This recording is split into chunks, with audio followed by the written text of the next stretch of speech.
자, 화면을 봐주시면요. 제가 정치 재난이라는 화두하고 자연 재난이라는 것은 우리가 많이 듣는 얘기고, 우리가 얼마 전에 우리가 코로나 바이러스 재난이 있었기 때문에 그걸 연상을 할 거예요.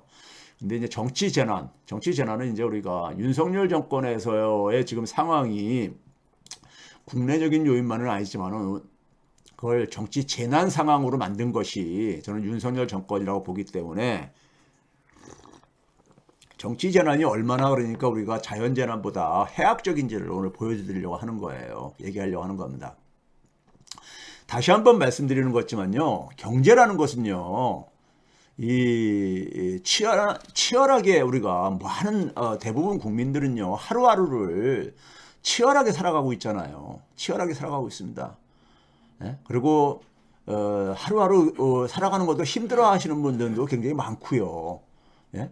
그런데 우리가 힘들어서 삶을 포기하는 사람이 있는 사회는 그건 야만 사회입니다. 야만 사회예요. 예? 우리가 사회라는 게 뭐라 그랬었어요? 함께 살아가는 집이라고 그랬잖아요. 함께 살아가는 집이요. 그렇죠? 함께 살아가는 집인데, 삶을 살아가기 힘든 사람이, 삶을 포기하고 싶은 사람들이 있는 사회는 그건 야만 사회입니다. 야만 사회예요. 이 문제는 결국 정치가 제대로 되지 않기 때문입니다. 정치가 제대로 되지 않기 때문이에요. 정치는 그래서 이러한 문제를 그러니까는 우리가 긴급히 처방도 해야 될 뿐만 아니라 또 미래에 대해서도 그러니까는 구조적으로 그다음에 질적으로 개선되게 만들어줘야 되는 거예요. 그래서 국민이 지금 힘들어도 좀 참고 살아갈 수 있잖아요. 살아갈 수 있는 힘을 가질 수 있잖아요. 경제와 정치에 대한 저희 정의는 그렇습니다. 이거를 그러니까 이거를 안 하는 사람들은요, 저는 정치인 자격이 없다고 봐요. 다 자기 개인의 욕망입니다. 제가 정치판을 이렇게 정치인들을 굉장히 많이 알고 있기 때문에 개인적으로 제가 일반 사람들보다는 많은 경험을 갖고 있습니다. 그다음에 제가 어렸을 때부터 제가 지난번에 한번 말씀드렸죠. 제 가정 환경이, 제가 살아온 삶이, 저희 아버님이 굳이 표현하자면은 혁명가적인 삶을 살았기 때문에, 독립운동부터 시작해서 혁명가적인 삶을 하다 보니까는 저 역시 그러니까는 좋든 싫든 간에 가족 중에 가장이 그런 삶을 살게 되면요, 가족 전체가 그러니까는 그 삶의 한 구성원이 될 수밖에 없어요. 그래서 정치에 대해서는 제가 굉장히 현실 정치를 하지 않았을 뿐이지 정치엔 굉장히 제가 훈련이 된 사람입니다. 훈련이 된 사람이에요. 그래서 정치라는 것은 제가 그랬잖아요. 제가 공직에 나가는 걸 제가 꺼려하는 이유가, 공직을 너무 가볍게도 생각을 하세요. 공직은 있잖아요. 공직은 진짜로 자기 개인의 희생을 할 생각 없으면 하지 말아야 돼요.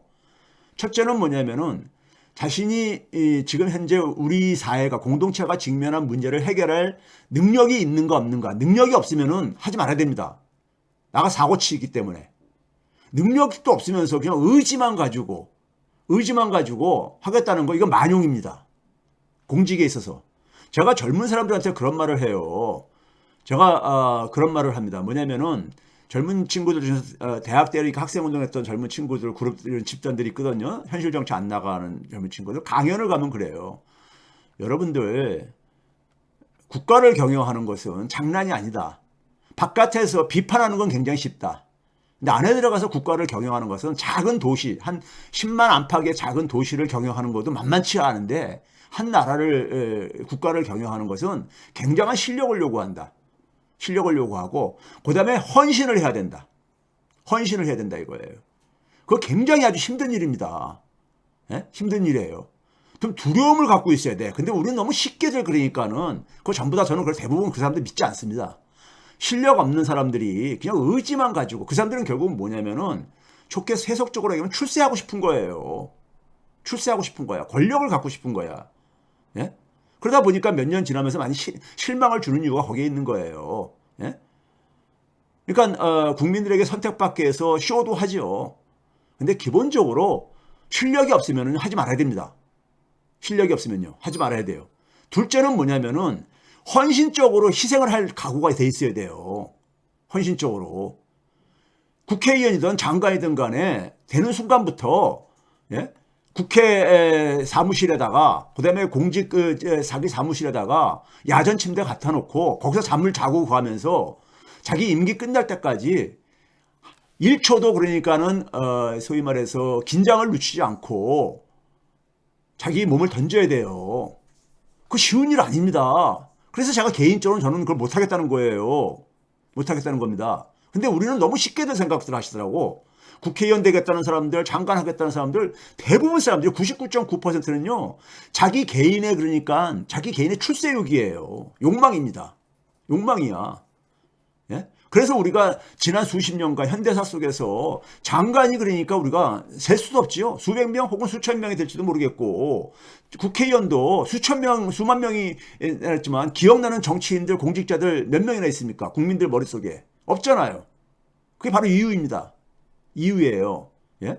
그거는 그러니까 우리가 진보 민주진영이든 보수진영이든 가릴 거 없이 다 비슷합니다. 비슷해요. 그런 점에서 맞습니다. 입신양명 이게 우리나라 조선시대 말에 이게 잘못된 저건데 원래 조선시대의 문화가 아니라 예? 문화가 아니라 잘못 이제 조선시대 말부터 잘못된 건데 입신양명 이 하나의 기준을 가지고 공직에 나가려는 사람이 너무 많아요. 근데 그게 얼마나 힘든 일이라는 걸 알면 제대로 하면 얼마나 힘든 일인지 알면요 공직에 함부로 못 나갑니다. 함부로 못 나가요. 자, 시작하도록 하겠습니다. 지금 대한민국 경제가요, 굉장히 안 좋습니다. 굉장히 안 좋아요. 이게 지금 뭐냐면은, 저는 항상 그러잖아요. 저는 사회 현상을 분석하는 거든 뭐든 간에 다 뭐냐면 생태계 개념으로 이해를 합니다. 생태계 개념으로. 왜? 모든 게 상호, 그러니까 상호 연결돼 있고 상호작용을 하잖아요. 예? 생태계를 연결됩니다. 근데 지금 생태계가 제가 경제 생태계라는 개념을 많이 쓴 게 코로나 팬데믹 때 제가 썼었습니다. 코로나 팬데믹 때요. 2020년 1월 달에 음력설이 끝나자마자 제가 방송에 출연한 적이 있었어요. 1월 한 20일에서 22일 그 사이 정도로 기억하는데 그때 제가 나가서 그때 이제 음력설 끝나고 나면서부터 중국 우한에서 코로나 바이러스 이제 그러니까 이게 발생했다는 이제 이런 소식이 들어오면서 코로나 바이러스가 어떤 종류의 그러니까 감염병인가를 간단하게 이해하고 난 다음에 제가 방송에 나가서 뭐라고 그랬냐면요. 1월 20일경에입니다. 새해가 시작한 지 그러니까 2020년 새해 예산이 통과된 지 그러니까 한 달 조금 더 된 이런 상황 속에서 12월 초에 대개들 통과시키잖아요. 예산들이요. 그 다음에 예산을요. 본 예산을요. 그렇죠? 통과시키는데 새 예산안이 그러니까는 통과된 지 한 달 조금 더 된 상황 속에서 제가 뭐라 했었냐면요. 추경을 편성해야 될 거다 그랬었어요. 추경을. 그리고 사회자가 깜짝 놀라면서 이제 예산 이제 그러니까 제대로 집행도 제대로 안 했는데 벌써 추경 편성이요? 이러더라고 사회자가요. 추경 편성할 수밖에 없을 것이다 그랬었어요. 왜 그러냐면 제가 코로나 바이러스가 창궐을 하게 되면은 경제 생태계가 붕괴될 거라고 생각을 했어요. 경제 생태계라는 것은 우리가 코로나 바이러스라는 것은 사람들의 그러니까는 활동을 위축시켰잖아요. 접촉을 하게 되면 감염이 되고 그러니까요. 활동을 위축시켰잖아요. 그 활동에는 우리가 경제 활동도 많이 포함되어 있는데 일단 대부분이 소비 활동을 하는데 소비 활동이 위축되게 되면은 그 다음에 우리가 자영업자들이 그러니까 우리가 타격을 보게 되고 연쇄적으로 타격을 보게 되죠. 왜? 경제는 생태계이기 때문입니다. 생태계이기 때문에. 예? 그런 얘기를 하고 그랬었는데 지금 상황을 가만히 봐보세요. 지금 상황을 보게 되면요. 생태계가 붕괴돼 가고 있습니다. 자, 제가 이제 그 원인은 우리 이번에 지금 이 경제 상황은 우리가 어떻게 진행된 겁니까요? 윤석열 정권이 들어설 무렵에 2022년 3월 10일 날 그러니까 대통령 선거가 이제 끝났죠. 근데 그 당시에 가장 큰 이슈는 뭐였었습니까요? 2020년 2월 24일 날 우크라이나 전쟁이 가깝게는 터졌었죠. 2020년 2월 24일 날이요. 우크라이나 전쟁이 터졌죠. 발발했죠. 그리고 이제 우리가 백신 개발되고 그러면서 2021년도부터 경제활동으로 복구가 됐지만은 됐지만은 이제 그러니까 우리가 이 소위 말해서 공급망 교란으로 인해 가지고 공급망이 다 아직 복원이 안 돼 가지고 소비는 다시 그러니까 폭발적으로 그러니까 살아나는 가운데 속에서 소비와 생산 간에 그러니까 이 불일치 문제가 한동안 그러니까 이게 돌아갔잖아요. 지금 이제 거의 해소가 됐지만은 그래가지고 물가가 이제 오르기 시작했죠. 물가가 21년도 그러니까는 보험 시작할 무렵부터 물가가 이제 그러니까 뛰기 시작했죠. 예? 그러다가 이제 그러니까 2022년 2월 달에 우크라이나 전쟁이 터졌던 거예요. 그러고 나서 우리가 한 달도 안 돼 가지고 대통령 선거를 우린 치렀잖아요. 그렇죠? 이거 기억하시죠? 그러면 2022년 3월 달부터 대통령 선거가 끝난 게 3월 10일이잖아요. 2022년 3월 10일이요. 대통령 선거가 끝난 게. 그러고 나서 3월 15일, 16일 날 연준이 그러니까는 1월 말 2월 초에 그러니까는 FOMC 연방 공개시장위원회를 열어 가지고 그 당시는 금리를 안 올렸었지요. 그리고 이제 3월 달에 3월 15일부터 16일 2020년 3월 15일 16일부터 금리를 인상하기 시작하죠. 처음에는 0.25%포인트 올렸죠. 그러니까 윤석열 정권이 출범할 무렵이 그러니까는 물가가 그러니까는 이제 뛰기 시작하는 이제 그리고 이제 그다음에 금리도 이제 그러니까는 올리기 시작하는 우리나라는 물론 더 먼저 올리기 시작했습니다. 2021년 8월 달부터 금리를 올렸으니까요. 금리가 올라가는 이런 시기였었잖아요. 이러한 시기였었어요. 그렇죠? 그럼 이런 상황 속에서 대외 경제 환경이 그러니까는 새로운 국면으로 전개되어지는 그런 상황이었었어요. 예? 예. 근데 제가 늘 얘기하잖아요. 우리 경제는 내부적으로 굉장히 구조적으로 취약한 점이 있기 때문에 더군다나 대외 경제 환경을 잘 관리를 해야 된다. 그런 얘기 했잖아요. 대외 관계를 굉장히 잘 관리를 해야 됩니다. 수출 의존도가 무역 의존도가 굉장히 높은 나라이잖아요. 관리를 잘해야 됩니다. 예? 그런데 그런 상황 속에서 윤석열 정부는 더 악화시켰어요. 물가가 오르고 금리가 오르는 상황 속에서 지금 이제 그러니까는 여러 가지 소위 스트레스, 긴장 경제 지표에 긴장이 굉장히 고조가 되고 이제 이런 상황을 웬만한 전문가라면 다 알 수 있는 거였었어요. 거기에 대해서 긴장감을 가지고 대비를 해야 되는데 우리는 들어서부터 이념을 가지고 경제를 운영을 했잖아요. 이념을 가지고 경제를 운영하잖아요. 예? 그러면서 경제가 이제 그러니까는 망가지기 시작을 합니다. 그 2022년 내내 무슨 얘기했습니까? 문재인 정부 탓했잖아요. 2022년 내내. 그래서 정치 비평가들조차도 2022년은 그러니까는 그렇게 어렵게 이해할 수 있다 하더라도 2023년도 경제가 안 좋아지게 되면은 그때는 이제 그러니까 현 정부의 책임을 추궁당할 수밖에 없다. 이런 얘기들을 하고 그랬잖아요. 하도 전 정부 탓을 하니까요. 그렇죠? 자, 그 이후의 상황이 지금 제가 이 그림으로 이제 압축해 놓은 게 바로 그겁니다. 우리가 경제라는 것은 가계와 기업과 그다음에 대외 경제로 나눌 수가 있잖아요. 가계 소득하고 가계의 자산이 그러니까 축소가 됩니다. 예? 축소가 되어죠. 그러니까 가처분 소득이 줄어들고 순자산이 줄어들어요. 그러니까 소비 지출이 줄어들죠. 예? 소비 지출이 줄어들어. 예? 특히 뭐냐면 먹고 마시고 입고 신는 이런 것들을 그러니까는 최대한 그러니까 내피블로 생활을 바꾸지요.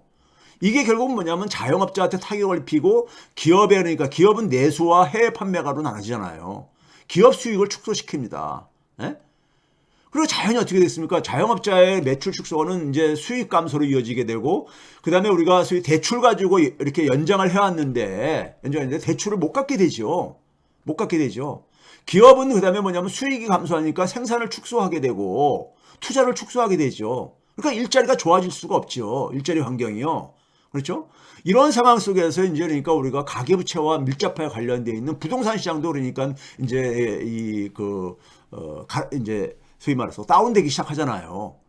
그러니까 한 나라 경제 전체에 그러니까 우리가 지역 경제뿐만 아니라 국민 경제 전체의 생태계가 굉장히 그러니까 이게 해체되기 시작하는 거예요. 해체되기 시작하는 겁니다. 예? 즉 이제 그러니까 우리가 인플레이션하고 우리가 금리 상승이라는 외적인 변수가 또 부상이 됐지만은 이걸 안에서 잘 관리를 해야 되는 거죠. 대응을요.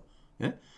그러니까 코로나 바이러스 때는 자연 재난으로 인해 가지고 우리가 그러니까 활동을 강제적으로 그러니까 이 그 차단당했었잖아요. 차단당했었는데 이것도 마찬가지로 대외적인 그러니까 우리가 경제 환경의 변화로 인해 가지고 사람들이 그러니까는 사람들의 경제 활동을 위축시킨 거예요. 위축시켰는데 여기에 그러니까 윤석열 정부가 똥볼을 찬 거죠. 이념 중심으로 이게 접근했으니까요. 그래서 제가 이건 뉴스공장이나 그 홍사원 경제쇼에서 제가 소개한 자료인데요. 이게 통계청 한국은행 주로 이 자료들입니다. 고용노동부라든가 자료들이에요. 예? 이게 뭐 제가 무슨 뭐 저기 이걸 제가 뭐 저기 통계를 집계할 자료 저것도 없고요. 가계 평균으로 보나 대한민국 전체 가계로 보나 다 가처분 소득이 줄어들었어요. 자산도 줄어들고 그러니까 소비 지출을 줄여요. 예? 이게 줄인다고. 예? 가계의 가처분 소득이 줄어들잖아요. 2021년 이전 수준으로 그러니까 줄어들잖아요. 예? 줄어들어요. 그 다음에 임금 노동자도 마찬가지로 실질 임금이 줄어들고 그렇죠? 특히 뭐냐면 작년 12월 달 앞에 보여드린 거는요 2023년 전체 평균이고요. 355만 원이. 근데 12월 달로 보게 되면 더 줄어들었어요. 2020년 이전 수준으로 들어가요. 그 갈수록 나빠지고 있다는 얘기인 겁니다. 갈수록 나빠지고 있다는 얘기예요. 예? 나빠지고 있다는 얘기죠. 최근 상황일수록. 2023년은 전체 평균이고 1년 평균이고 근데 12월 달을 보게 되면은 평균보다도 더 후퇴하고 있다 이겁니다. 예? 특히 보게 되면 이제 우리가 이 지위자별로 보게 되면은 대기업 그러니까 소위 말해서 상용직 그러니까 우리가 정규직에 가까운 개념이죠. 정규직은 약간 다른 개념이지만은 얘들은 보게 되면은 2019년 이전으로 돌아갔다고요. 대기업 종사자들조차도요. 아니 얼마나 가겠어요. 자, 지금 우리나라의 지금 상황은요. 지난번 제가 뉴스공장에서 한번 소개를 했는데 2월 말경에 통합소득 그러니까 우리가 통합소득이 그러니까는 이 통계청이 아니라 국세청에 통계소득 자료가 첨부가 공개돼 가지고 제가 분석을 해드린 적이 있잖아요. 그걸 보게 되면요 통합소득이란 말 그대로 모든 소득을 다 합친 겁니다. 예? 모든 소득을 다 합친 거고 개인별로 집계를 하는 겁니다. 여기가 이제 한 2,600만이 넘는 2,620만 명 정도 되는 이 소득 활동을 하는 대한민국에서 소득 활동을 하는 사람들은 다 여기 포함되어 있는 겁니다. 근데 소득 활동자의 70% 1,800만 명이 넘습니다. 1,800만 명이 넘어요. 70%면요. 이들의 소득 상한선이 실질 소득으로 줄어들었어요. 2022년도에는 그러니까 320만 원 정도 됩니다. 320만 원. 세후 실질 소득이요. 그러니까 320만 원 정도다 보니까는 어떤 분은 320만 원이면 그래도 먹고 살만하지 그러는데 예, 사람들마다 씀씀이에 따라 틀릴 수 있겠지만은 이거 가지고 저축을 할 여력은 크게 없잖아요. 예? 없는 소득이죠. 70%는요. 예? 그러니까 이게 줄어들었어 이게 2021년도보다도요. 예? 소득이 줄어드는 건 쉽지가 않거든요. 줄어들었어. 근데 작년에는 더 악화됐을 거라고요. 지금 내년 이제 2월 달에 나오겠지만은 작년도 이제 통합소득은 내년 2월 달에 나오겠지만 더 줄어들었다고요. 우리나라 가계 전체 그러니까 소비 지출을 보게 되면요. 주로 이제 우리가 일상적으로 소모성으로 지출하는 걸 보게 되면은 작년 4분기 이것도 가장 최근의 기준으로 보게 되면요. 38조 4천억인데 이게 언제냐면 2013년이면 10년 전이잖아요. 38조 7천억 원이었습니다. 그러니까 가게들이 허리띠를 엄청나게 졸라매고 있는 거예요. 쓸 돈이 그러니까는 왜 그러냐면요. 이게 이제 이자 비용 올라가고 그다음에 뭐냐면은 이제 교육비라든가 의료비라든가 교통비들은 올라가는 거를 그러니까는 이걸 올라간다고 해서 소비를 안 할 수가 없잖아요. 지하철 요금, 버스 요금 올랐는데 소비 안 할 수가 없잖아요. 걸어 다닐 수는 없잖아요. 아픈데 병원 가서 의료비 이것도 그러니까 소비 안 할 수가 없잖아요. 자녀 교육비도 그러니까는 최소한을 그러니까는 시킬 수밖에 없다 보니까는 이것도 그러니까는 학원비라든가 이런 게 올라가게 되면은 갈 수밖에 없잖아요. 그렇죠? 그러다 보니까 뭘 구하냐? 먹고 입고 마시는 걸로 이제 줄이는 거예요. 그 제 어느 이 최백은 TV 시청자분이 하는 얘기가 그런 얘기하는 얘기가 뭐냐면 딸하고 세 가족이 식사하러 식당에 갔는데 돼지갈비집에 갔는데 돼지고기가 몇 인분 시켰는데 굉장히 양이 적더라는 거예요. 딸내미만 좀 이렇게 먹이고 딸만 먹이고 자기 부부는 그냥 냉면 한 그릇 먹고 왔다고. 그래도 한 8만 원 나오더라고. 이제 이런 얘기를 하면서 예? 그러니까 돼지고기 하나 제대로 그러니까 소비하기 힘든 지금 일반 서민들의 모습이 지금 그래요. 예? 그런 상황입니다. 그러니까 이게 보시게 되면은요 상위 20%도 다 줄었어요. 상위 20%도 그러니까는 예? 상위 20%가 뭐예요? 10%도 줄었어요. 자, 이자 부담을 보게 되면요. 왜 그러냐면은 이자 부담이 우리가 보게 되면요. 은행을 통해서 그러니까 돈을 빌려 쓴 사람들이 되게 어떤 사람이 더 유리하겠습니까? 소득이 높은 사람일수록 유리하죠. 소득이 높으신 분들이 그러니까 사실 우리가 흔히 가계부채도 많다 그러잖아요. 이들이 그러니까 당연히 이자 부담도 많이 그러니까는 부담이 증가할 수밖에 없어요. 전체 이자 비용 증가율은 21년 대비해 가지고 52%가 증가했는데 21년 대비해 가지고요. 상위 10%도 상위 10%하고 상위 10에서 20% 있는 사람들은 64%나 증가했어요. 그러니까 중간 5분의 이상이 그러니까 주로 평균보다 많이 부담이 증가했어요. 왜 그렇습니까요? 대출이 많다는 얘기죠. 대출이 많아서 그런 거예요. 상위 10% 봐보세요. 상위 10% 가구에 실질 가처분 소득이 2년 전만 해도 21년 4분기만 해도 971만 원이었었어요. 근데 작년도 4분기에는 913만 원 정도밖에 안 됩니다. 예? 그러니까 되게 느는데 이게 줄어드니 얼마나 참 힘들겠어요. 그러니까 이 900만 원대 정도 되면 그래도 소득이 그래도 괜찮은 편이잖아요. 이분들도 그러니까 뭐냐면 이 지출을 줄이는 거예요. 소비 지출을요. 소비 지출 줄이고 있어. 예? 자, 그 다음에 이제 대외 경제 모습을 보게 되면은 지금 최근에 이제 그러니까 이건 제가 여러 번 얘기했죠. 무역 수지가 그러니까는 윤석열 정부에서 크게 적자로 떨어지고 외환보유액도 335억 달러나 감소했고 1월달까지 기준으로요. 대중무역 수지가 여기에 이제 그러니까 커다란 역할을 하고 있다 이런 얘기 했잖아요. 했는데 자, 우리나라 지금 산업이 굉장히 위기입니다. 위기예요. 우리나라 이제 주력 산업 한 80%를 차지하고 있는 13대 산업이 반도체 포함해서 이게 2013년과 14년 사이로 추락했어요. 한 10년 전으로요.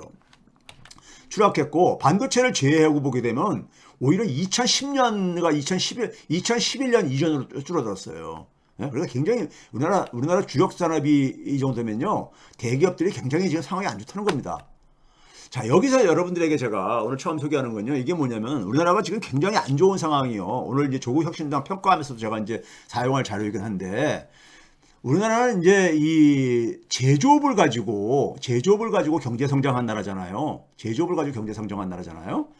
근데 탈공업화라는 개념이 있습니다. 탈산업화, 탈공업화 비슷하게 사용을 하는데 저는 공업화가 더 보통 사람들한테 분명하게 의미가 전달된다고 해가지고 탈공업화를 더 선호하는데 이게 뭐냐면 제조업 종사자가 줄어드는 현상입니다.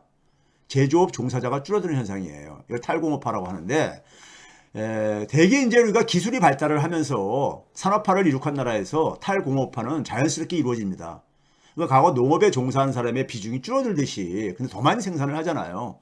탈공업화도 마찬가지예요. 기술이 발전을 하면서 제조업 종사자 비중이 어느 지점을 떠나면 이제 줄어드는데 문제는 뭐냐면요. 문제는 우리나라는 굉장히 압축적으로 산업화를 했다잖아요. 압축적으로 경제 성장했다잖아요. 지금 뭐냐면 짧은 시간 내에 그러니까 우리가 빠르게 성장했다는 얘기를 압축 성장이라고 하잖아요.